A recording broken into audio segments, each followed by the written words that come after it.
Hi guys, welcome to our daily encounter. In Luke chapter 13 and verse 22, we come across a very interesting statement and a very inspiring statement. Here it says, and this is talking about Jesus, it says, "And he was passing through from one city and village to another, teaching and proceeding on his way to Jerusalem." Now, this seems like a pretty simple statement, one that perhaps we would just pass over as we're doing our reading. But if we really stop and think about what Jesus is doing here, is pretty amazing. He's teaching and proceeding on his way to Jerusalem. And Jesus knew very well what awaited him at Jerusalem. He knew that when he went to Jerusalem, he was going to be rejected, he was going to be falsely accused, and he was going to ultimately die. And he knew that death was really waiting for him in Jerusalem, death and suffering and all those things. And yet we still see him proceeding and teaching. That is, he was proceeding to Jerusalem, not fleeing from Jerusalem, not trying to look for a way out, not heading in the opposite direction like Jonah, but he's proceeding to Jerusalem, intent on doing his Father's will, prepared to fulfill what needed to be done in order to save us. It's amazing. He was proceeding to Jerusalem. They didn't have to grab him and drag him to Jerusalem. He proceeded of his own free will because he wanted to accomplish his Father's will and to do what needed to be done. But then not only was he proceeding, but he was teaching while on his way to Jerusalem, which is also amazing because here Jesus knows that he doesn't have very long to live. He knows that as soon as he makes it to Jerusalem, soon after, he is going to die.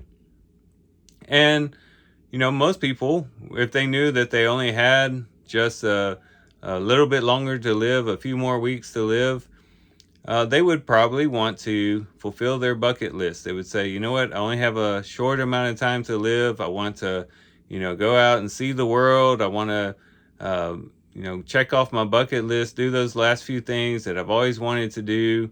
And typically, if a person knew that they only had a short amount of time to live, they'd want to live life to the fullest and make sure that they did everything that they wanted to do before passing on from this world. Jesus had a bucket list, but it wasn't a bucket list that concerned himself. His bucket list was to glorify his Father and to do his will. That was Jesus's bucket list. And that's what he wanted to do all the way up to the point, and we could say even through the point of suffering and death. And so Jesus is going to stay committed to that cause, even though he has only a short time to live. He's going to be teaching. He's going to be teaching people about the kingdom. He's going to be fulfilling his Father's will as he continues to proceed to Jerusalem. That's what Jesus wanted to do. And that's very inspiring. And it should be very inspiring to us to say, you know what, we too are eventually going to die. We are working in that direction. And we have to ask ourselves, what are we doing as far as preparing for that moment? Are we just trying to cram in as much things in our lives that we want to accomplish, to check off some things that we want to do, to fill our lives with things that will satisfy us, things in accordance to this world? Or do we have the bucket list that Jesus had? And basically two things: to glorify our Father and to fulfill his will. And that really is the best bucket list a person could have. If they never travel the world, if they never go and see Paris, if they never, climb to the top of Mount Everest or whatever else might be on someone's bucket list, if they never get those things done, but they live a life in which they glorify their Father and they're accomplishing his will, then that's the best bucket list to complete. And if we do that, as we transition from this world to the next, we'll be able to hear those wonderful words, "Well done, good and faithful servant."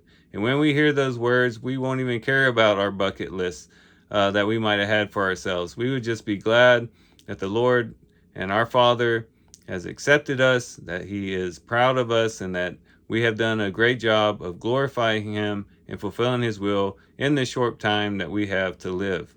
And so let's reconsider our bucket list. Let's align our bucket list with Christ to glorify our Father in heaven and to accomplish his will and to make that our day-to-day ambition.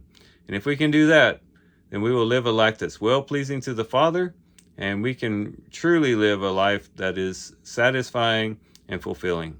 So here's some things we can reflect on and think about as we do our reading today. With that, guys, I do thank you for watching the video today.